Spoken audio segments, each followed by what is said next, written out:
Welcome back to Runeverse. I'm Andrew, and today I'm playing Stonesaga, which is currently crowdfunding on Kickstarter, and it has a free tabletop simulator demo module. So I'm going to check that out and see how it goes. I've already watched a few other people play through it, so I have a good idea of what's going on, but I do also want to kind of experience it and just see how it feels to play and hopefully share that with you as well. On top of that, I also read the tutorial rules, but I'm gonna have to go back and check on it. There's a bunch of like mini games like fishing and mining and crafting that I think I just have to experience for myself and just see how it all comes together. So I'm gonna be playing through starting from the kind of the tutorial scenario. And first up, we've got these are the two characters that I'm going to use, though I haven't actually generated them yet. So I'm going to skip ahead. I'm going to go ahead and generate these and then quickly talk about what is going on with them. All right, so basically you roll these 5 dice and then assign those values to your characters, dropping one of the dice. In this case, these are the dice I rolled for our green character here. I dropped the 1. And I was still left with pretty low rolls. You can see he ended up with 4, 2, 2, 2. From here, I could have assigned them how I wanted, but that's the breakdown I chose. And then you get to choose from a short list of traits, and if you rolled 11 or less on your stats, which he actually got 10, you get an extra one. So I gave him resourceful and intrepid. Typing the whole word didn't quite fit, so I cut the vowels. And then you also choose a mantle, and I think the mantle is the player board as well as the miniature that you use, and these aren't named, so I don't know what mantle this is. I just decided to play green and yellow. So again, don't know what mantle this is, so I'll be calling it yellow for now. Her stats were also very low. We actually got 11 exactly. The die I dropped was another 2, so 2, 3, 2, 4, and she's cunning and wise. So those are going to be our characters, and the next thing we want to do is set up the map here, and it is we get to choose the Vale or not the Vale, the brown one, the Skyreach Plateau. But I'm going to go with the Verdant Vale, and it says it's easier, and my character's got pretty low stats, so I'm going to take this tile and put it in one of these 3 spots. I don't know if it matters. And then let's see. We need to grab the Verdant Vale tiles. I guess we probably won't need this one. And then meant to put 2 face down foggy tiles unexplored in this tray. And that's going to be a starting location. So I'm assuming I need to put our characters on the map. Now let's check out the scenario. So we're playing through Walls of Ice, Seeds on the Wind, Crisis Priority 1. Under watch of the distant and icy moon, your people found a passage into a primordial vale long sealed behind ancient frosts. To survive, you'll need to find sustenance and a refuge for your people for the harsh winter to come. And I guess I totally forgot to say, what is this game about? So let's take a look at the rules here. It just says, welcome to a game of adventure and crafting, mystery and discovery of behemoths and society. You play as a member of a human society that has recently entered a strange valley long cut off by ice. Each game you face a challenge that threatens your people, and you must complete goals that allow you to eventually overcome it. To complete these goals, you'll have to explore your environment, forage, hunt, gather materials, and craft items through a series of activities, structured tasks that allow you to get the things you need to complete your goals. But beware, the melting frosts have allowed other creatures to leave their normal ranges, and a great behemoth has arrived in the valley with you. Over multiple generations, you'll encounter this creature and develop your society's relationship with it. So this is a campaign game, and every game you're going to have like a certain scenario and objectives you're playing through for the members of your civilization. Here you can see some of these behemoths, which hopefully we'll see some point, and there's a lot of stuff going on. We'll cover some of it. We'll see how much this scenario talks about. We got the rules up here, but I have them in that PDF in another window. But yeah, we are playing as some characters. I think it didn't tell me to mark them as young, but I think we marked them as young. And if we were to play again, they might change to being marked as old, or so much time may have passed between games that you maybe these characters are dead and you play their ancestors. Still the same mantles. You can name this version of this character, but you play the same mantle later, it would be technically a different character, re-rolled stats and stuff like that. It is a fully cooperative game. You can play 1 to 4 players. There's an expansion where you can play 5. You do not have to play with the same characters every time, as you can see, especially since some of the characters will be dying anyway. Like, it's perfectly reasonable to add, remove, replace characters or players over the course of the campaign. I don't know how long the campaign is, like how many games to play through the whole thing, but it seems kind of like a persistent world is the concept of what you're playing through. So back over to here. Our vital goal is through walls of ice. Set aside goals are over here, I guess. And it says, once you've completed setup, flip this card. So campaign start, set up a terrain tray with the starting hex and 2 randomly selected unexplored hexes. Place your characters there. When you've completed through walls of ice, explore your surroundings, gather resources, process materials, and make tools. Read outcome 200. Well, clearly we haven't done that. Our only active one is through walls of ice so far. And then these activity numbers, basically there's going to be events that, or cards that cause our activity value to increase. And as it does so, it can trigger these events on this card, but not for now. So let's take a look at through walls of ice. As you enter the valley, you must study your surroundings in this strange new place to establish that your people can make a life here. Complete the following actions: gather water, fish, forage, mine, and then create a shelter. This goal is completed when all of the above actions have been completed. And in fact, that is in the tutorial. So I think I accidentally drew that card. So let's do that first. So let's do what the tutorial says. So the tutorial says that we start out by fishing. So we're gonna have one character spend 2 energy in order to fish. So going down to the characters, I don't know if it matters. These are double-sided, so let's just delete them. I have her go first. She can go fishing. And let's go over to our fishing section to take a look at that. So this is the fishing deck, and I'm supposed to take FS1, which you can see there at the bottom of that card. FS2, you can see at the bottom of that card, and then FS3. So this is the tutorial version of fishing. We're just going to take those 3 cards. I do shuffle them though, I think. Yeah, so this is the side. And then we're going to flip over like this. Let's go ahead and zoom in as well. And what we're looking at right now is this column, or is this targets, and it says 5, and then it has water times 2, 3 and a fish, 4 and water and a stone. Then I'm going to take this card and put it like this so that the boxes line up or close enough. And I do want to see that that says times 2. And you can see that there are 3 lines, 1 from each box, over 2, 3 imaginary boxes on this side. Now this card, whatever's on the other side of that card, is going to determine the other side of that box just the same way as this. So you can see it says +2, +3 bonus, +1 mishap. We don't know what it says on this other remaining card. So before we get to see that, we're going to have to roll our dice, and I think it is just 4 dice that I'm going to roll, and then I'm going to assign them. Okay, those are good. That's better. I mean, I don't know if it makes up for my character stats, but it's certainly better. 6, 6, 5, 2, and I want to assign them to these strike areas, which are the boxes. So the best reward here is either water rock or water water. A single fish is not as good. I mean, fish is good, but it's just a single, whereas these 2 are doubles. But as you can see, 5 is a higher target number, and so is 4, higher than 3. So those are harder to reach. And I'm going to assume that double water is better than water rock, and that's why 5 is a higher number. I don't know if that's true, but now I have some 6s to assign. The worst possible thing we could get is a ×2. Let's see. There's a +1, +3, +2. I don't know the range of what's possible. I wonder if I can nab this fish. This one's a little bit risky to place. The thing is, you do have to assign all of the dice. So this 2 is a little bit messing me up. I'm going to put it here and this one here.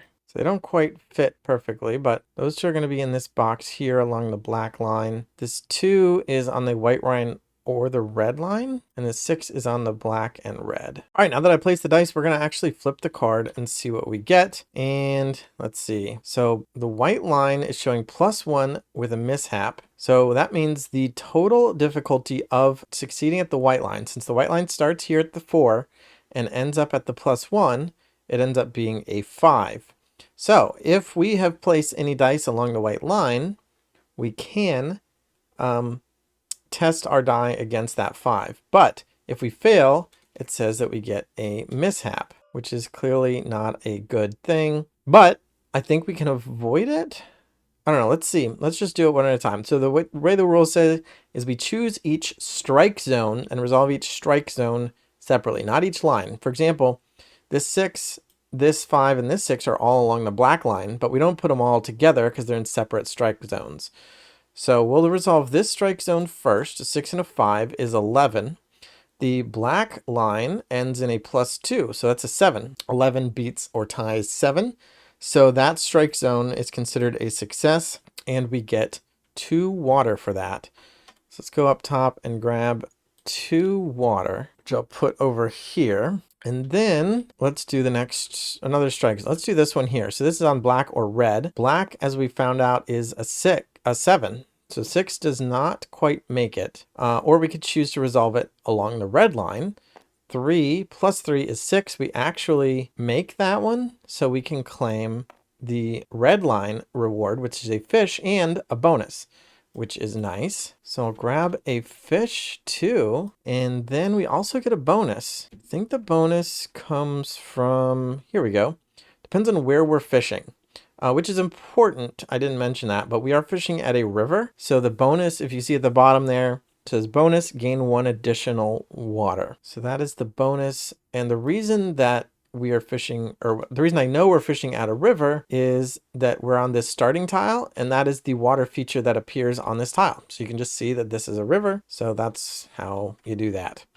Finally, we do have to resolve every strike zone, and this 2 is on red or white. If we resolve it against white, we have a 2 against a 5 needed, and we would suffer a mishap. So we can instead resolve it as the red line, which is a 3 plus 3 is 6, which means we do not get another fish and another bonus because 2 is less than that number. So I've seen some other people fish, and the way I just resolved it is not the impression that I got from what they were doing, but I might have misunderstood what they were doing, or I might have misunderstood the rules, but I feel like it's written in a very clear way and I did what it said. So if that wasn't correct, I apologize, but I believe that is how it works. So I guess all of these go back, and from now on we won't be playing with those tutorial 1 through 3 cards. We'll play with a shuffled deck. So let's grab all our stuff and go back to the character sheets. And so technically this is the character who did it. So she's going to put everything into her bag, and I don't know, I mean, it seems like they got the scaling pretty right on Tabletop Simulator. Basically, it needs to fit in the bag. And if you need to like puzzle things around a little bit to make sure they fit, if you had a bunch of stuff, you can only carry what fits in your bag, at least going into the night or like going into the next day. However, if you are on the same location as somebody else, which we are of course in the same location, you can just share it. So she can just give him a water and he can help carry that load. So next up, the instructions say we are meant to forage. So somebody else needs to spend 2 energy, or it doesn't have to be somebody else. I think any character can go next, from what I understand. So we'll have the green guy go, and he's going to do a forage action. So we're going to go back, over to here, but this time we're looking at this deck here. And because we're in the plains, if we were foraging in the forest, I guess we'd use this deck behind my face here. This is card, does it say? FP01 and FP02. Normally we would not look at them right now, but again, we're playing the tutorial the same way we grabbed the first 3 fishing cards. We're meant to grab these 2 cards, and I'm going to assume that's 3 and 4 and 5 and 6. So those I'm actually going to shuffle, and the way this works is, I mean, technically these would all be in the deck, but we're meant to put FP101 and 2 on the top, and then you would draw 2 cards. So I'm going to draw FP01 and FP02, and then I get to decide which card I want to keep, and the other one's going to go away, at least for now. So the things to look at primarily is, first of all, there's a foreground, a midground, and a background. And again, foreground, midground, and background. Things in the foreground are immediately accessible. Things in the midground are only accessible if you accessed that same type of resource on a different card, regardless of the order you drew them in, but in a more forward position. For example, if I only kept this card for some reason, I would not be able to harvest this grain, and I certainly wouldn't be able to harvest this 2 grain in the back, T1, 2 of the same picture there, because I didn't have any cards that had foreground, or had grain in the foreground. What I could do is get water from this stream, or get this root plant because those two things are in the foreground. This is a small prey, so I could try to hunt that, but again, I can't because I don't have any cards with it in the foreground. This one has two small prey in the midground. Again, can't access them yet. These are animal tracks, which function as a wild to help you reach farther back. So if I will not have both of these cards because again, I have to discard one, but if I did have them both, these animal tracks would let me hunt this small prey from the midground of the other card because again, it's a wild, so it lets me access the midground. There's nothing else in the midground on this card, but if there were, for example, this root plant on this card, I could use, anyway, now it's just getting confusing. The fish is a bonus, so if I do grab the stream, I would also, water stream, I'd also get a fish. There's also a lurking predator back here, and if I take this card, that will increase the likelihood that the predator is going to come fight me, and that will depend on what else comes out of the deck. I'm not going to talk through every single possible scenario with these cards. I'm just going to maybe just resolve the one that I get. But if we go over and look at this card, you can see a bunch of the stuff that is available through foraging. So if you get a tree, you get a wood. If you get a root, you get a root plant, which I think is food. You can get a nut, you can get water. There's bonus objects of fish and mushrooms. And then there's fighting or flee the predator, and you can hunt those big antelope creatures, elk. But I don't think they exist outside the forest. I'm not sure. So let's go back, and I still have to choose. So I don't know what I need, but I wonder if I can get 3 grain. That seems like a big goal, but I'm going to try to get 3 grain, and I'm going to keep the predator in part to demonstrate predator stuff. So this card is now selected. This is part of my tableau, and this one I'm going to say this one's discarded. And let's draw 2 more. Okay, so that's 2 predators. If there's a card in your tableau with a predator, which there is because I chose it, you must take a card with a predator on future card choices, which means I have to choose one of these 2, but I already knew that. But if this one didn't have a predator, I would have to choose this one because I already had this one. If the predator is at 2 different distances among those 2 cards, you have to take the one that is no further away from any you already have. Now, it can't be farther away from in the back. So if there were one in the back here, I could have taken that one. But in this case, we have a midground predator and a foreground predator. If you take a foreground predator, you're fighting it, which I don't think I want to do. So I'm definitely going to take this one, which means I could stop and take 2 root plants. There's a tree here and in the foreground, which means it could lead me to the tree in the midground on that card. So now I can take 2 root plants, or I can take 2 wood. I did not get any closer to finding grain, however. I wonder if I can actually take 3 wood because I got a foreground, a midground, and a background. So I could actually get 3 wood from this. So I think I will. I'm going to do the 3 wood. I don't know what I'm going to need. Right now, my objective is just to do the action. I don't know what I'm going to need later necessarily, if it's better to have the plants. But I like the wood, and I mean, I don't know why I like the wood. I just like the idea of collecting some wood, I guess. On top of that, there is a bird's nest with a feather in it. That is a bonus item, just like the fish was a bonus item on this stream here.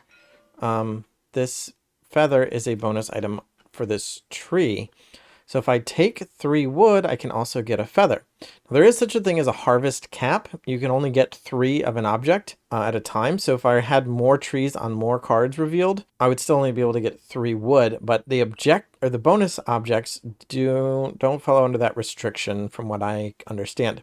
Now I am going to stop and collect 3 wood and a feather, but hypothetically I could keep going. So now that I've selected 2 cards from my tableau, I would draw 2 more cards and select from them. In this case, I would be forced to choose the card on the left because they both show a predator, but I also already have a predator in the midground of my tableau, which means I can't take a predator that is any farther back. So that would be a restriction. I would not be able to take that even if I wanted it, and I would have to take this card. If I took that card, I would have access to 5 wood, front row, mid row, and then 3 in the back. But again, harvest cap of 3, it wouldn't really matter. This foreground grain would also give me access to midground grain, but I don't have any midground grain. Animal tracks would lead me to anything. So like if I really wanted to hunt this small prey, I could use this animal track as a wild to just lead me to the midground. It doesn't actually give me anything other than the ability to get to the midground and hunt that small prey, which would be a check, and then I could get like meat and bone and stuff. But yeah, we're gonna do the wood. 3 wood and a feather.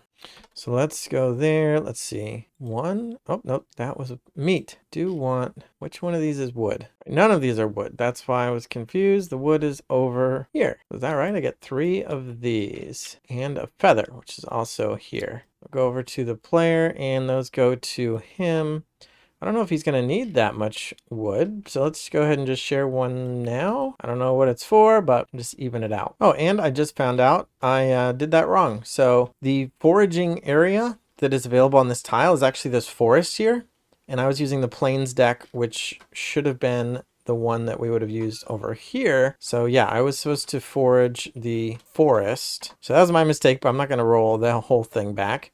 And now what we're going to do is we are going to be mining here at the chasm, which means you got to spend 2 energy for that. And we'll just have the green guy go again. I don't know if it matters. We'll go over here. Oh, not here. We're going down here. And I'm meant to flip all these over and randomize them somehow. Don't know how to do that.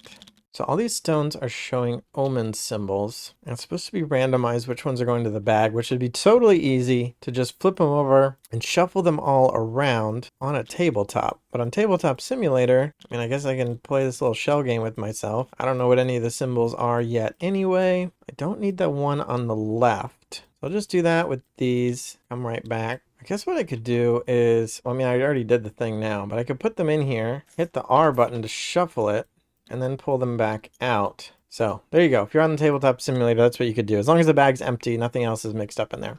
Now I'm going to take 2 sunstone, a cloudstone, and a riverstone. And those are the ones I'm doing because that's what the scenario told me to do. I assume there's some way of knowing which stones go in. But the scenario told me to put those ones specifically. And then we're going to pull 2 chips one at a time, so, or 2 stones. So first I got a river stone with this moon symbol on it. And it says the moon symbol, it matches the starting omen on your challenge. This means that you resolve the match effect and read entry 188 in the codex. We haven't gotten to the codex yet. So let's take a look at is this the challenge card? Which one has the moon symbol on it? Was this it? Ah, here it is. At the top right of Seeds on the Wind, we have that same moon symbol. So that triggers, is that a crisis? That doesn't sound good. Be nice. It says to flip this over. Once you've completed setup, flip this card. Once I've flipped it, I can't see that it's a moon anymore. Oh no, it is. It's very light, very small at the top. I feel like that should be at the top left corner in the same position to be clear, but anyway, I also get to take a river stone, which is at this here. So get a river stone to our supply, and then we'll go to the codex. So that's a separate PDF I've got open. We need to read entry 188. How do I find, is there an easy way to search? Well, this looks like this is all recipes. Oh, it's going to be in the first few pages, it looks like. 188. Why are they out of order? That is super weird. 188, you put your hand into something wet as you delve into the earth and find a pool of strange silvery liquid. There must be a trick to capturing this strange liquid. You can spend a lore to gain moon blood. If you don't, gain a river stone or a cloud stone. Too bad. I don't have any lore. So lore is another resource we could have, but I don't have any. This is also repeatable. A little check mark means repeatable, so it could happen again. So if we pull more stones, more moon stones, or more river stones rather, or I guess anything with a moon. If we pull anything with a moon on it during this scenario, we can do this again. So if I get more lore, if I get some lore, that might be a tempting reason to come back and do more mining. What did it say that it's a, it doesn't say, I don't know where I said got the word crisis from. It doesn't say crisis anywhere. All right, so I got a river stone just because you gain a material matching the chip. And now I'm gaining an additional river stone or cloud stone. And I think I'll take the cloud stone because I don't know, maybe I'll need one of each. But I also still get to pull my second rock, and it's another river stone. This one is a cloud, and the current omen is cloud. So if the omen on the chip is cloud, gain a water. Well, I thought the omen was moon. Well, I don't know why it says that the current omen is cloud, but I'm going to take the rules word for it. So I'm going to get a water in addition to the river stone. And I will say that the tutorial rules are very clear for like telling you what to do. But there are a few points where I don't know why I'm doing it, which means I'm not really going to be ready to play after I'm done. You know what I mean? Like if I don't know why I did everything that I did, then I'm not going to know how to play my next game, which doesn't have a tutorial. Now there is a whole separate rule. So right now I'm playing from the quick play guide, but there's also this is the journal. This is the full rule book here, which I have open. But you're not meant to read it. It's not presented as like a thing you can read. It's presented as a reference. It's all in alphabetical order and whatnot, rather than actually like an instructional rule book. But the quick play guide just tells you how to play your first game. It doesn't tell you how to play the game in general. So it's a bit awkward. Maybe I should just look up omen and see if I get an idea of what that means. The current omen is whatever omens appear on the topmost card of the night deck discard pile. If there are no cards in the night deck discard pile, starting omen on the challenge card is considered to be the current omen. I see a night card over here. I'm not flipping it. I don't know what's on it. There's also a night deck over here, or rather right here. So I don't have a night deck discard pile, which means I guess it should just be this challenge card. Although this card doesn't say that it's a challenge card either, which is also weird. So I'm very confused, but I'm still going to follow what this quick play guide says because I want the water. Giving me water. I'm going to take it. So yeah, choose to pull another chip out of the bag. So you don't have to take two, but yeah, we took two and that ends mining. This says it's time to resolve the first night phase. It says now that the first day is over, although my characters still have energy, but I'm going to follow following the tutorial. Now that you have completed the first day phase, read this aloud. You found the basic supplies you'll need in the valley, but night descends and the temperature drops with the sun. You'll have to rest as best you can despite the lack of shelter. Each night phase, your characters have a chance to rest. Then they must face perils of the night represented by drawing a night card. Every night, players resolve the following steps. So first up, every character, because we're playing with two characters, each of us gets 2 energy. And there we go.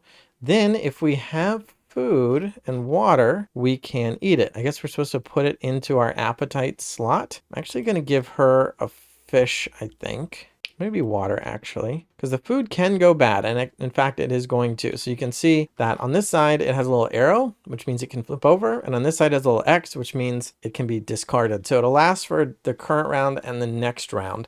But she can still, it doesn't have a penalty to eat this like partially expired fish, so I'm going to keep it because there is a benefit to both eating and drinking at the same time, but she's not going to benefit this time. So he's going to have water and she's going to have water. So because they both had water, they both get another energy.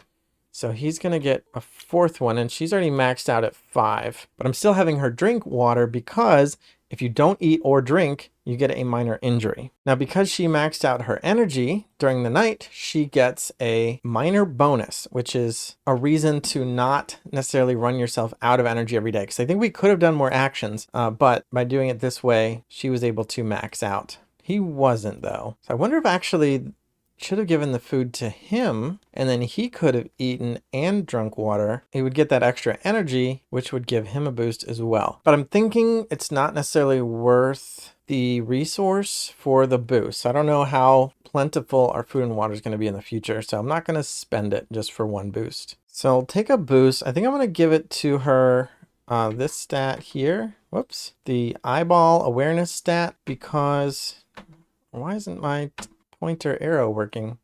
But boost is going to improve the next time she does a check of that stat. We haven't done any checks yet, but I'm going to give her a +1 boost there, which I guess is one of these. Yeah, there we go. So we'll give her a boost on that stat. Oh, I took the whole thing. All right, fixed it. And then now is when we would have to reconcile inventory. If you cannot fit everything in your bag, you can't keep it. Maybe share a rock with her and then we don't have to worry about it. After that, we draw one of those night cards. So I guess our night card deck is going to be over here. So I don't know if I should shuffle it. I'm going to shuffle it and see what we get. Diverging paths. Choose one and resolve it. In your mind, you see 2 paths in the Vale. You walk a familiar path to a lush clearing, gain an energy and a minor boost. Oh, I should have decided who is resolving it, because you resolve 1 night card per tile that is occupied by any number of characters. We only have 1 tile occupied by characters, so we draw 1 card. You still have to choose which of those characters is the one pulling it. So I'd probably have chosen yellow because she has a boosted stat, which may or may not even matter, and she has full energy, so she can stain a little bit more. But it seems like that might not have been the right choice for this card. So gain an energy and a minor boost, but she's already maxed out on energy, or walk a dark path stamped flat by massive tread. Gain 2 lore and increase activity by 1. Well, let's do that. So at the bottom of the card, it also says +1 activity. So we're actually going to go up 2 activity. And on the bottom right, I assume that is our new omen for the round. I don't know what that's called, but maybe Comet. I think so. Comet is our new omen. But we're going to get 2 lore, which is this token here. I'm not supposed to take these tokens from my reading of the rulebook. I'm actually meant to fill it in on this sheet here. So this is your campaign journal. I guess you can draw your map or whatever you need to do. And you can mark lore down here and fill it in with a pencil, erase it, and you can keep this for your multiple plays through of the game. So you can keep your civilization and area consistent. But I'm just going to take the tokens, and because they're not really supposed to be in my bag, I'm not going to put them on my bag. So we'll just put them in the middle here that our group has 2 lore. And then I need to raise the activity by 2. So I think that is this here. So the activity dial is up to 2. And again, over here, you can see if we reach 4 activity, there's going to be an event. So for now, no event, which means, so I was going to say I can go on to the next day, but I realized I skipped 2 of the things on this list here. So first of all, it says I need to gather water. Now I totally missed that. I just looked and I just skipped step 1 in the tutorial. I did not gather water. We'll fix that in a second. I also didn't create a shelter, and I don't see any reference to making a shelter in the tutorial. So I'm going to have to check the rules on that. We're going to have to make a shelter, but I shouldn't have the tutorial's acting like I've completed this goal. And the back of this card is saying that this is when I would resolve the night phase is after completing that goal, which I haven't done. I haven't made a shelter. So let's fix these things real quick, figure out how to do that. So first, let's do gather water, which is super easy. First of all, we are at a water feature on this hex again because of the river. So I'm going to say that the yellow player is the one who gathered, and we spent an energy before the night, which I've already resolved. So I'm going to say I did spend that fish, and that way she would have recovered that energy. She would have gotten the boost. I probably wouldn't have, but I don't know, whatever. Gather water, all it does is you do the action, you spend 1 energy, there is a water feature, and you get 2 water. So very straightforward. The players have 2 more water. In the shelter rules are actually very easy. You just spend an energy and make a shelter. So I'm going to say that he's the one who spent it, so I don't have to retcon anything else. We get to take this shelter token and add it to the map because there is a cave. So if you have a cave, you can have a shelter. It's kind of wild that that rule isn't anywhere in the tutorial. You have to like search for it in the rules, main rules. And on top of that, the tutorial playthrough talks like you have not made a shelter. And yet this card requires that you have. But now that I have done all of the 5 items on that list, I assume that means I flip this card over. The arrow icon that appears everywhere else doesn't appear on this card. But this goal is completed when all the above actions have been completed. Then flip this card, or then have a flipping arrow or something. I don't know. But I'm going to guess that I'm meant to flip it over. So this is while many plants and animals of the valley are strange to you, you have found the basics of survival on your first day. Now, night descends. Resolve the first night phase. Did that already. Then put the vital goal, explore your surroundings, into play. So let's move this out of the way and explore your surroundings. As you enter the Vale, you must take stock of your surroundings in this strange new place. You can use the explore action to move into and explore an adjacent unexplored hex by spending 2 energy, then resolve a card from the discovery deck. This goal is completed after a 3rd hex is explored. So now we're playing our 2nd day in the Verdant Vale with the same characters. Green is down some resources. We haven't done a check yet. So check is basically just the test, the card, or whatever the effect will tell you what you're rolling against. And you're going to roll a single die, add the matching modifier, and the test will tell you what you're testing.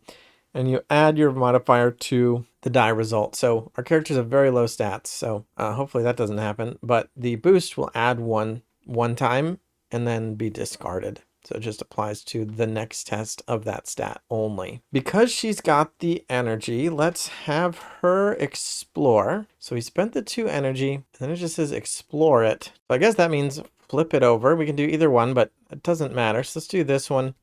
Ooh, and we got a forest. So she's moved on to here. From here on, she would be able, or the characters can move between these tiles for 1 energy by default. But because there's a forest in the way, I think that means it takes 2 movement to move between these 2 tiles now. In addition, checking the tutorial, we also have to draw a discovery card. So is that this one here? Yeah, so this is a discovery. I'm going to shuffle that. Let's flip it. It says Hunter's Midden. You find a beast's den strewn with parts from its prey. So it says, I'm just going to, for example, pull some more here. So this one, for example, says resolve if your hex is a mountain or ravine, otherwise redraw. So you may have to redraw any number of times. It looks like this one does have a mountain up there at the top. So this one would have been eligible for this card. This isn't the card I drew. I just wanted to show you as an example. A lot of cards are going to have restrictions on whether they can apply to the current discovery. If not, you just redraw and draw again. But this is the one we got. Hunter's Midden. You find a beast den strewn with parts from its prey. You may spend 2 lore and read outcome 402. Otherwise, test the awareness to withdraw cautiously. Add +2 if you're wise. Now, that is her best stat. 4. Plus she has a boost on it. And she is actually wise as well. So we get 4, 5, +7 to that roll. And on a 9+, we would gain a lore. On a 1 or a 2, or on a 1 only, a 2 + 7 is still 9. So only on a 1, she would instead suffer an injury. So I'm basically choosing, do I want to gain or spend 2 lore to read an entry or gain lore? Most likely. I mean, I'm always going to go for reading. So let's spend our 2 lore. What is it good for if not reading entries? So we're going to read outcome 402, which says your experiences have taught you that the midden is worth exploring and that it is not fresh enough for its owner to be nearby. Carefully picking through it, you find several interesting items that the creature buried. Its diet is obviously varied. You just hope the cracked and drained bones don't belong to anyone you knew. Gain one of the following options of your choice: 2 feathers, a hide, or a bone. We have 1 feather, so maybe a hide and a bone is the best. So let's see, which one is a hide and a bone? Looks like that must be a hide and that must be a bone. So I'll take those over here and see if we can fit more of this stuff in. All right, so that was a good explore action with the little discovery involved. We've now got an extra tile to go to, but our characters are already 3 energy each. Let's see. We just need to explore both hexes. So maybe we can do that then. Let's have our green guy go, spend 2 energy and flip this one. We got a big old crack. So it looks like movement between these 2 is 1 energy, but moving between any of the other 2 is 2 because the features are in the way. So I wonder they're going to have a hard time grouping back up before night comes. I also don't know what this cracked, I guess a big old behemoth egg or something. So let's see, what is our discovery card? Shuffled that again. So we have flourishing futures. If you have 2+ nuts, choose 1 and resolve, otherwise redraw. Yeah, we don't have any nuts. Sinkhole. As you walk across a seemingly flat patch of ground, it gives way, trapping your legs in a shallow hole. Test might, or I don't know what it's called, but might to dig yourself free. +2 if you have an adza. All right, so we have to test might, and here's a test. And actually might is the one that he got his high stat in, gave him a 4 there. So let's grab this die and just roll it. And I got a 6. 6 + 4 is 10, which means we get the top result of 9+. As you dig, you find several feet of empty animal warrens. Roll a die and gain the following.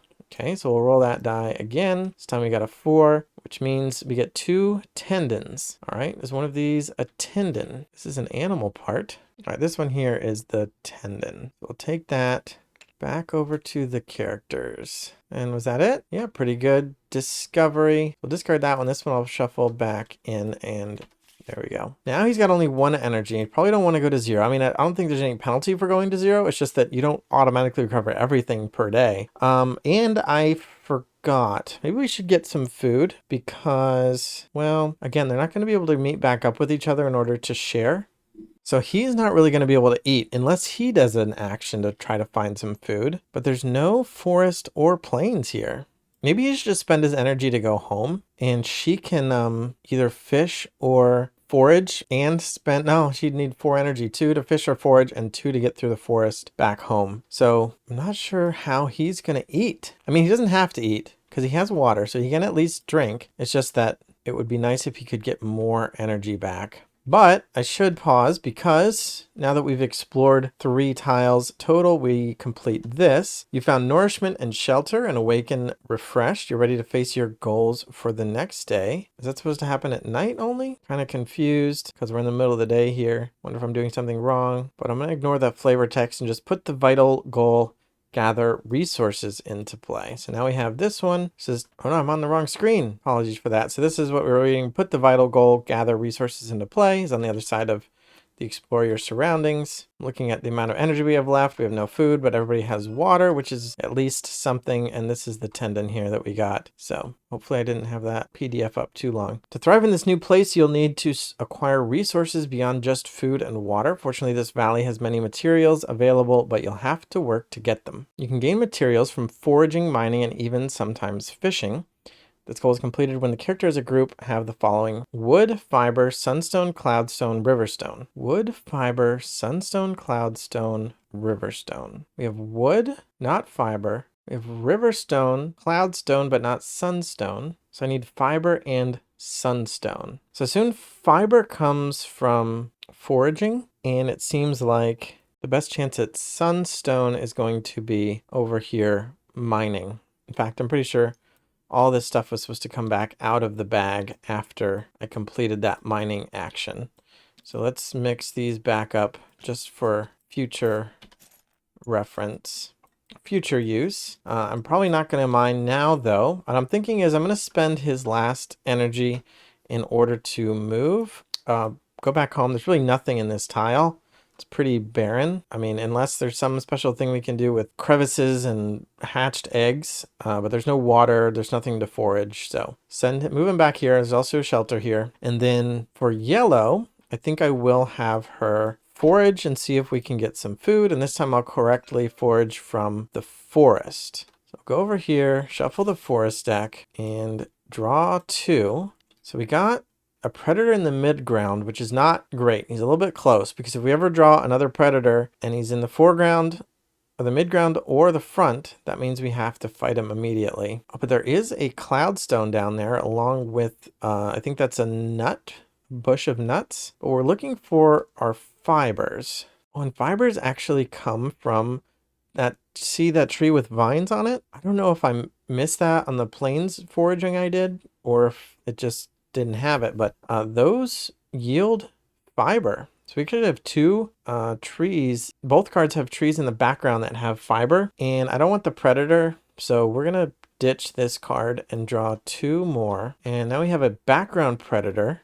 Here's foreground trees though, which is very tempting because I need foreground and midground trees. Actually, no, there's tracks here. So technically, I think I can use those tracks. Foreground tree, midground tracks, background tree. That's 4 trees plus a fiber to max of 3 wood, but I can get 3 wood and a fiber with this foraging by discarding this one. I wonder, I mean, I can keep searching for more trees. This gives me a foreground tree. I wonder if I can get multiple bonus items. I can get multiple fibers. So maybe, I don't know if I need multiple fiber, but if I keep going, I just need a midground tree and I've got no predators. This seems safe.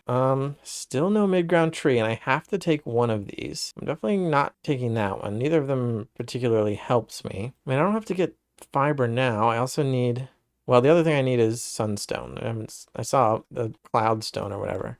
All right, so here's a midground tree. It even has a feather. So I don't know how many bonus items I'm allowed to get, but that's 3 wood, 2 fiber, and oh no, you have to choose. I have to choose 3 trees. I don't think I have to choose this tree. Oh, this tree has a bone. So you get the bonus item of the 3 trees you choose. I don't think I have to choose the tree that I use to move forward. So again, because I'm choosing trees, I have a foreground tree, which means I'm allowed to also select from midground trees. I can select, or that makes this one available, which means, and because I have a midground tree, that means background trees are also available. I don't think there was a rule that said I have to actually take the 3 that I'm using to progress. So I could take like tree with bone, tree with feather, tree with fiber, but I think if I wanted to, I could take tree with fiber, tree with fiber, tree with feather. I don't know what I need more of. But because I don't know what I need, I'm going to assume, or I'm not assuming, but I'm going to do the, what would be called, like the Grim rule,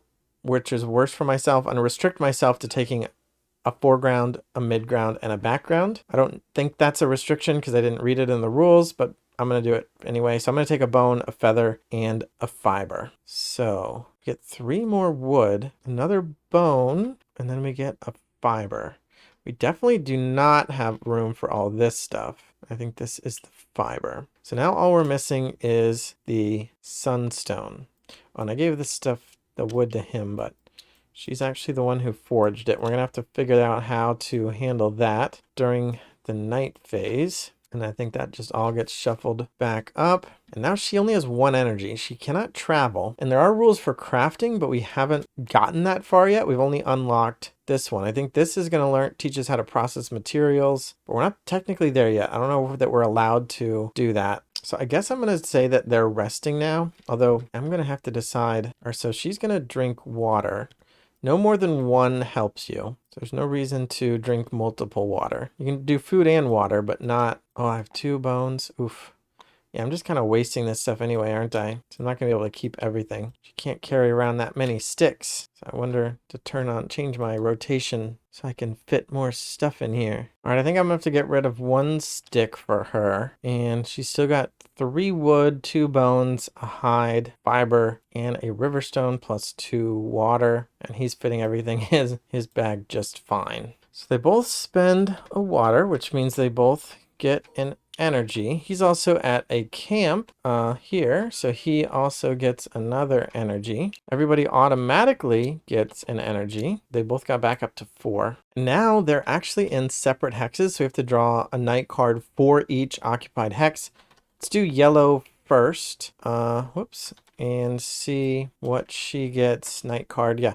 Dark tunnels. Resolve if your hex has a cave or ravine. It does have a cave there, so she can resolve the dark tunnels. Your sleep is troubled by visions of a foreboding cavern deep underground. I guess she could have spent an energy to build a little camp there, but she would have gotten it back for... You know what? That makes sense. Because, yeah, I'm going to retcon that. She could have spent her last energy to make this thing, this little camp in that cave. And when resting at a cave, you get an extra energy, which means... she would get another boost. I'll put it there. So, little retcon, figuring out the game still. Test awareness to see through the darkness. All right, let's just go ahead and roll. Her awareness is the +4 here. For some reason, it doesn't let me tab onto that directly to point the arrow. Anyway, 4 plus a boost, she's going to be +5 on this roll, which is a 2. So the +5 is 7. I think that is not great. 1 to 8.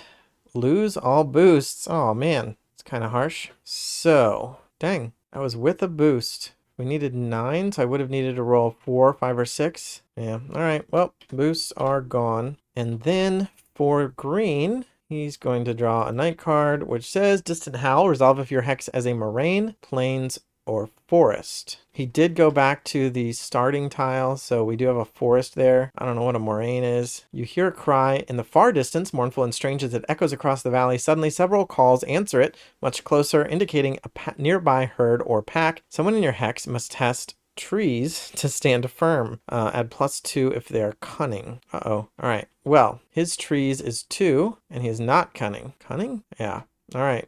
So 4 plus 2 is a 6, which is the worst result. You flee from the unseen pack. Each character in the hex must move to an adjacent hex and lose an energy. All right. So he loses an energy, moves to an adjacent hex. I'll put him with her. We got a free energy actually out of that to get them together. And I think this hex is just as good or better than this one. Or I guess, we can't. Oh, we can mine. There's a mountain. I have to check the mining rules, but yeah, there's a mountain there, so that seems good. And one thing I forgot, which is that this card has activity +2. This card also has activity +2.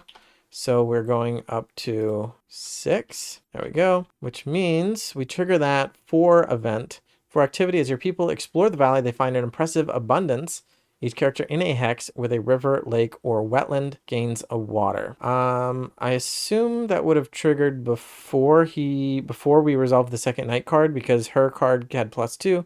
But anyway, he was here, so they both get 1 water. They both get 1 water. So got a little bit of overflow stuff, but this happens after reconciling inventory, so they're both good on that. She doesn't have to lose anything else. It's just a benefit, which means we're into the 3rd day. We just need a sunstone and any hex with a cave, chasm, dried flats, moraine, or mountain.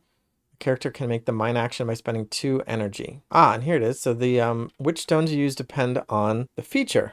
So they have a cave and they have a mountain. So I guess I get to choose. Cave has double sunstone out of 5, 40%. Mountain has double sunstone out of 5, 40%. So does the chasm and moraine. So sunstones aren't necessarily hard to find. Just the dried flats only have 1. So I guess you can mine at the dried flats. That crappy hex I didn't care for. Which means I guess our tutorial mining was done at the chasm, which would have been here. But now we don't have a chasm. We have a mountain with a cave. I think I want to do cave. Sunstone, sunstone, cloudstone, clay, riverstone. So let's have, I guess, her do it. No, well, he's already down 1. But that can be his main thing for the day. So I'll have him do it. And then we'll go over here. These are the clay. So I have to mix those up. And we'll do this, put them in here, shuffle it, leave 1. And then we're going to do sunstone, sunstone, cloudstone, and a river stone. That's a lot of different stones. We're hoping for the sunstone. There we go. We got the moon. We have moon omens. What's our night card right now? It's the moon and the cloud. All right, I looked all through the rules and I could not find any reference to the omen effect, like what they actually do during mining. But then I noticed that this card here is here. So I don't see this in the rules. You just have to look at this card. I don't know if it's scenario specific and that would be why. But if it's just a mining reference, that should be in the rules somewhere and I couldn't find it. So we got a moon. The moon matches our night card. So we get the match effect of moon, which is read outcome 188, which we did before. But again, it is repeatable. However, we have to spend a lore to gain moon blood, which we can't do. So we gain a river stone or cloud stone. I guess this time I'll take a cloud stone. I don't know. And then, we did draw a sunstone though. So we got that, which means we've completed that objective. Which will resolve in a second, but we still get to draw a second. So we got a river stone. I'll just grab that now and then flip it. And it's a star. Star does not match, which means we won't resolve the match effect. Will resolve just the effect, which is suffer a minor injury. Oh, new mechanic. So a minor injury is this. So this is a major injury. But we just get a minor one, and that has to go onto his health track. As far as I can tell, that doesn't do anything as long as it doesn't get filled up. And if he eats and drinks in the night, he can clear it, I believe. So that was not a good omen. I guess you definitely want them to match, huh? Now we have completed this. Wood, fiber, sunstone, cloudstone, riverstone. Your hard work is paid off, and you've gathered several useful resources. Put the vital goal process materials into play. So now we get this one. In order to make more advanced tools, you'll have to figure out how to shape, cut, or break down the materials you can find into more useful components or into rudimentary tools themselves.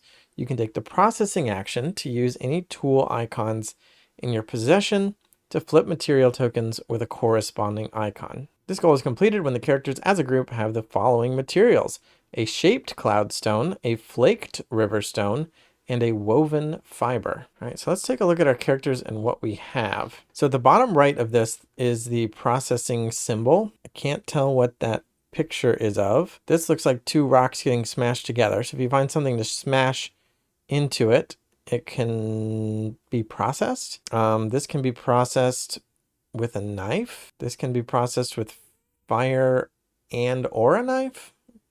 And this can be processed the same way. This one needs a serrated symbol and a knife. And this just needs a knife. So we're going to need a knife. And then this here as well, a hide. So first two things I'm thinking is I want that, the smashy symbol, and I want a knife. All those are process icons, right? None of those are actual icons that like provide anything, which means I don't have any tools. I just have a bunch of stuff that needs to be processed, but I don't have any processing tools. Well, where do I get that? Let me look over here. Do any of these things? Oh, the sunstone. Oh, I have a sunstone.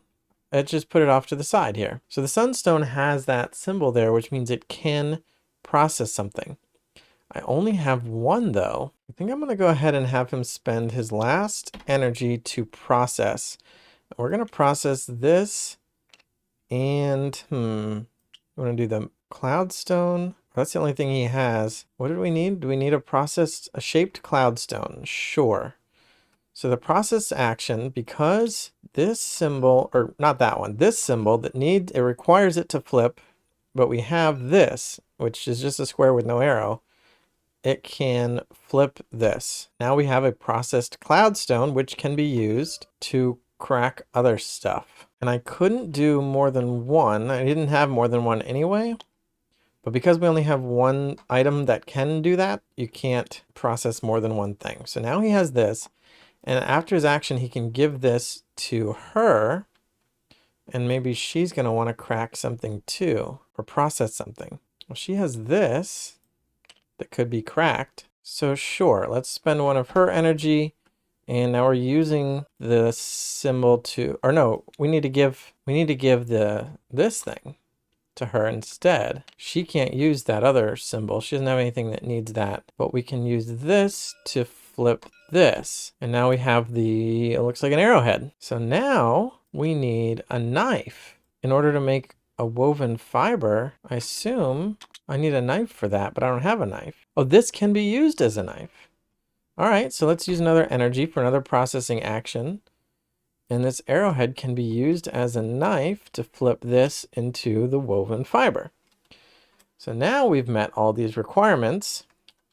We can flip that. These refined materials will come in useful for crafting items. You'll need their tool icons to process additional materials if necessary.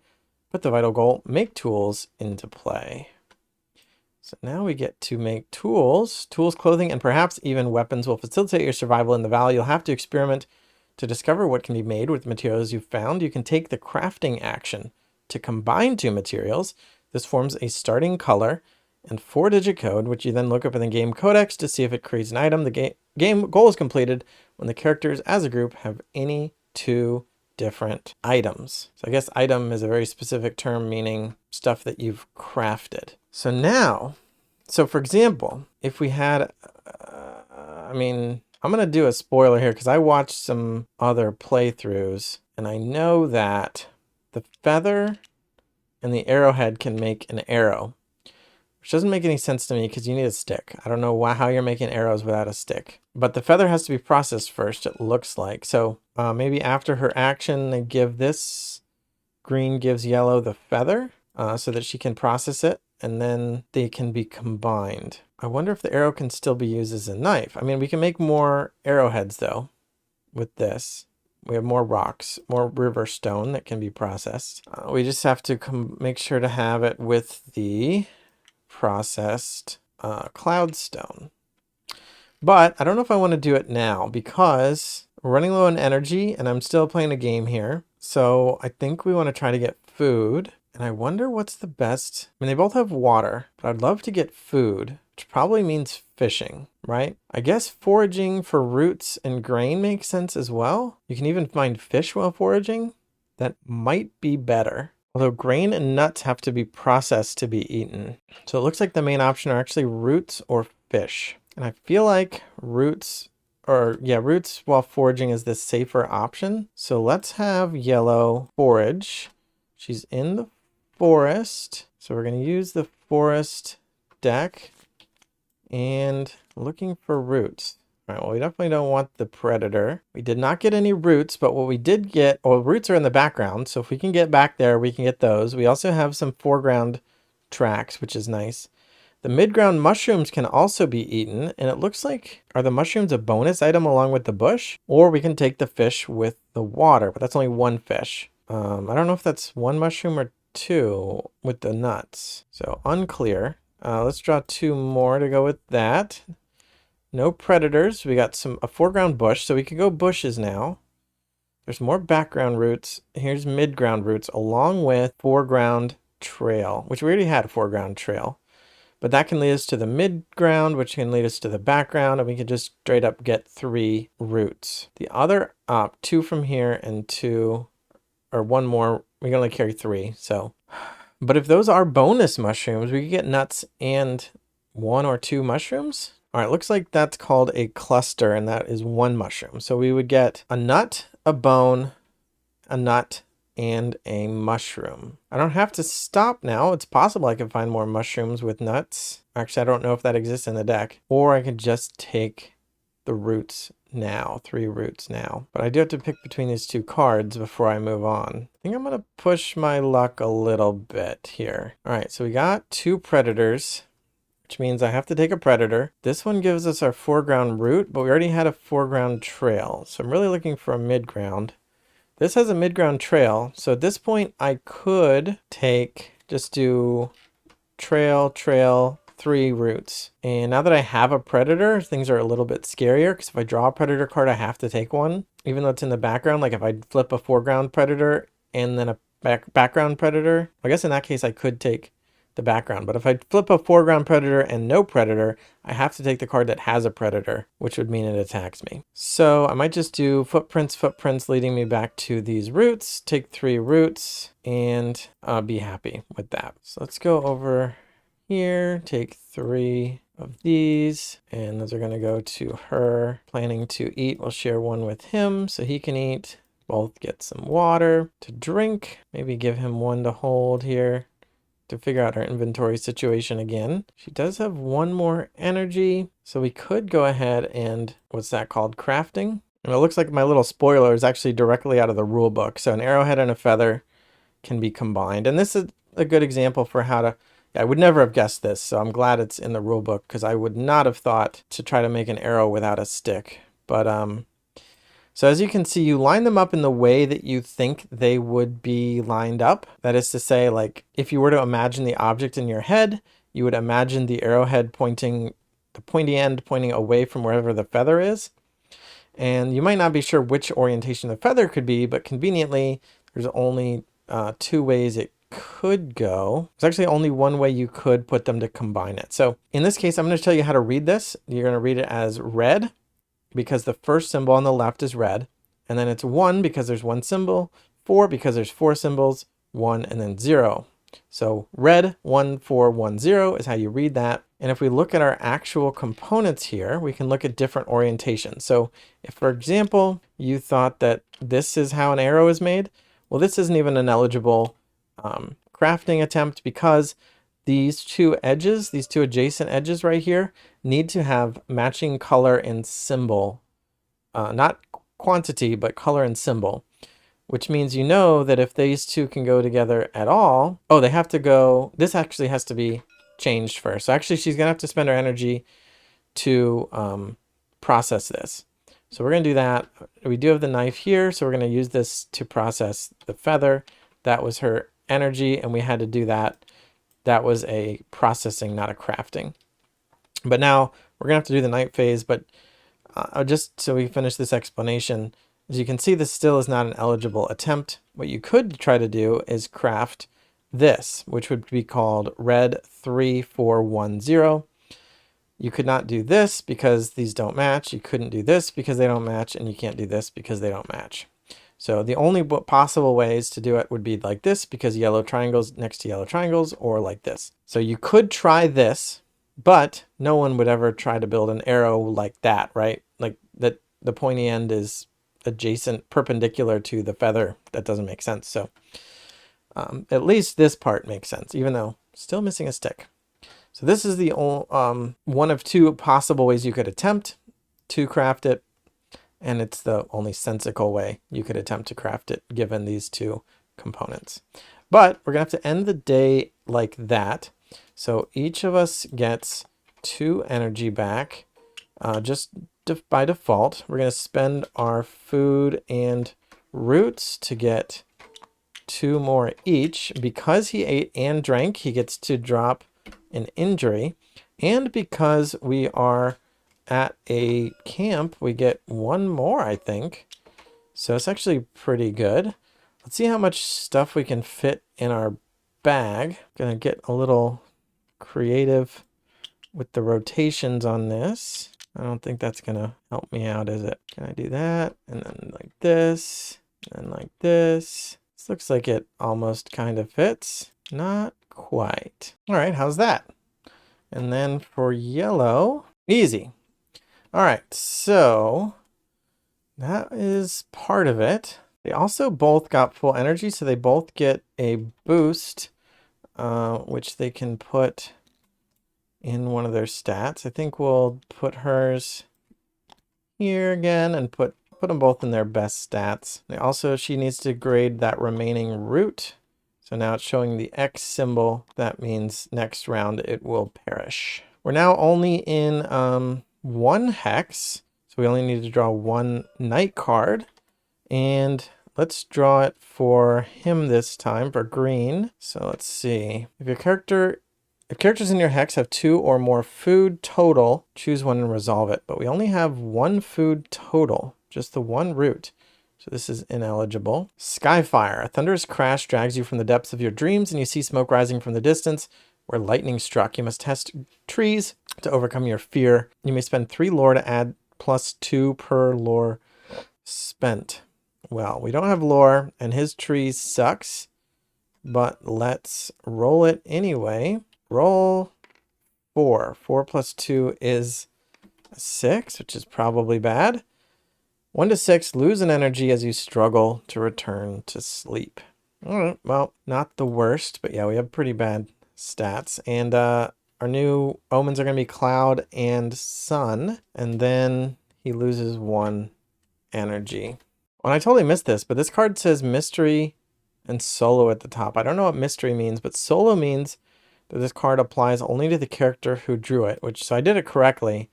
This card says champion, which means it could have been if more than 1 character in the same hex, or if there were more than 1 character in the same hex at the time this card was drawn, the player who drew it wouldn't have to do it. They could give it to somebody else in that same hex. I think at the time they were separated though. But that's interesting. And then there's also cards that say group, which I don't think we've seen, that would make everybody resolve it. So I'm glad I just read that in the rules, because otherwise I would have skipped it. And at the bottom it says activity +1. So we got to add 1 to our activity dial, wherever that is, up to 7. But I don't think that our next trigger will be 8. All right, so now we're going to go ahead and spend an energy for her and let her try to craft the feather. Wait, where did the feather even go? Somehow I couldn't find it. That's right there. All right, so we're going to look up red 1410. All right, so it says recipes reds on pages 30 to 42.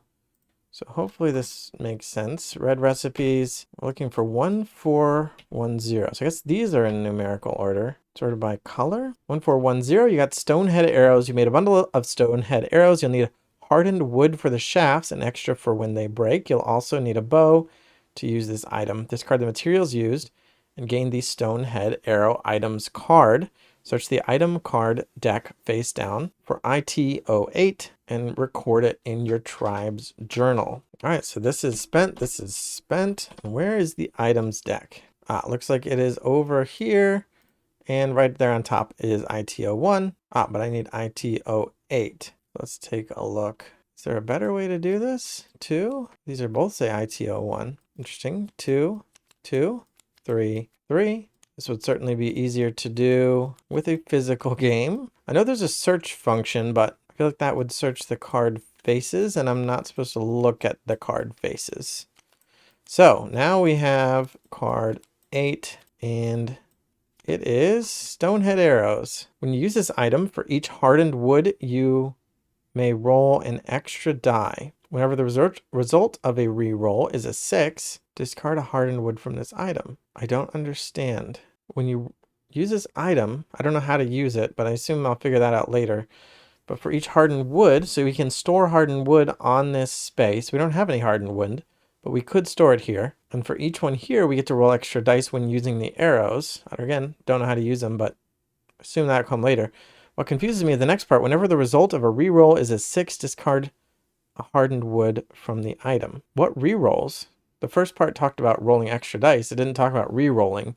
So what, and under what circumstances am I rerolling dice and having to discard wood? I don't know. So does this have a hand on it? I don't know. We've got like hand slots around our player board. Oh, I guess we've got bag icons over here. 3 bag icons, so we can hold up to 3 bag cards. I'm just guessing. So I'll put that there. And now we don't have the ability, we don't have a knife anymore. This does not have a knife symbol on it, so now I can't cut anymore. So I'm gonna need to get another one. We do have more river stones along with the sunstone, which can be reused. So we can make more arrowheads at least for more knives.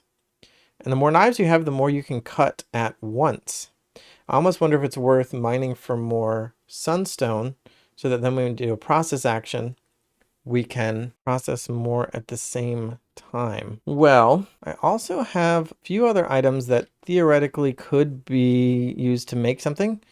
For example, I have this hide and this bone. So I don't know what this would make, but we could try to make something because the red diamonds match. So this would be blue 5, 2, 3, or blue 2, 5, 2, 3. Although they also match along the blue edge, so I could try to combine them this way, perpendicular. And in fact, when they were adjacent via the diamonds, I could have read it from the opposite direction. Yellow 3, 2, 5, 2. This is woven, so I could try to make something with woven bone. Weaving bones together. I can do hide and sticks. What else do we have over here? We could do this cloud stone and a stick, or for some reason it could be like this.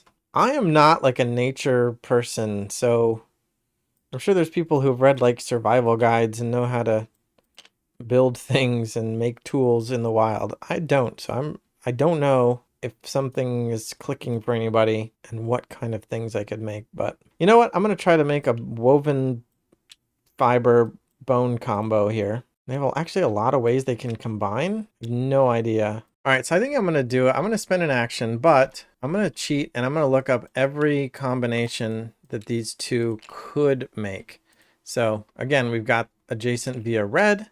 We've got multiple ways to be adjacent via yellow, and they can be adjacent via blue. I'm just going to look up them all. All right, so it told me that there were a lot of ways. I looked it up and it said, oh, you think you could maybe make a fishing pole, but you need a hook. So return the materials to your supply. So there were a lot of variations that I tried that basically said, good try, but you didn't get anything. So you just wasted the energy. But they're talking about building a fishing pole. In this case, though, in this particular orientation, which is blue 1132, just like this, you can see the bone is upright and the string, the woven fiber, is perpendicular. We are now making a sling, which I would have never thought of, which is a little concerning because, again, maybe there's players out there who will be able to find all of these. I worry that I would find very few of them, and I probably have to cheat a lot via this method. But you made a sling. A sling is excellent for hunting and can hurl stones with deadly precision. You've made a small pouch, too, to hold the stones you'll need to have on hand.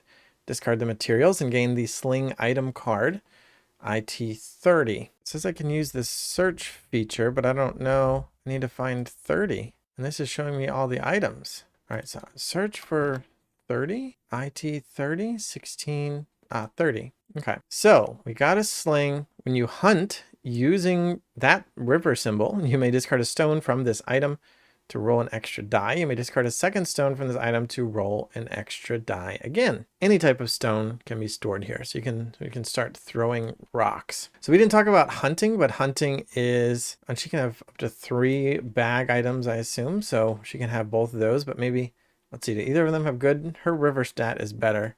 So maybe she keeps the sling and gives the arrows to him, just so they both have a toy to play with. And so you can source stones on it to throw. So maybe he gives her a couple rocks. And if she goes hunting, she can use that dexterity symbol. Yeah, we didn't talk about hunting, but hunting is if you forage and you get the, I mean, you have to fight this guy. I think that uses hunting rules. You can also hunt, or I'm not sure, that might not be true, but you do hunt these elk creatures, and you also hunt those little guys. Are they in the forest, or are they only in, they might be only in the plains, but you can hunt these little guys using the hunting, which basically you roll a die, you add a stat. I think you normally add the might stat, the little bison, but with the sling you get to roll the dexterity instead. And you check that against a number to see if you kill it or if it gets away. But anyway, that will complete our objective here. The goal is completed when the characters of the group have any 2 different items. So flip that. You've discovered the means to make some useful items. These and the other items you'll discover will be invaluable to your people. While tinkering with materials, you've noticed a helpful pattern.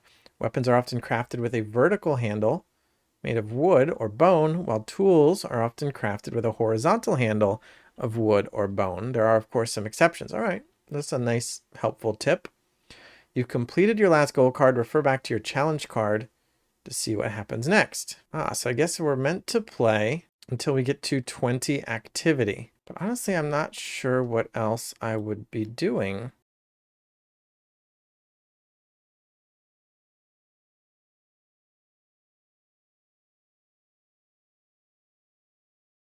But yeah, I'm going to call it there so we don't just keep going on and on. And the game is crowdfunding on Kickstarter now. We got to make up our minds if this is something we want to back. Didn't see any behemoths yet, so that's pretty much just very tutorial-ish. So let me know what you think. Let me know what you would like to see or what you're looking for from this game, or if it interests you at all.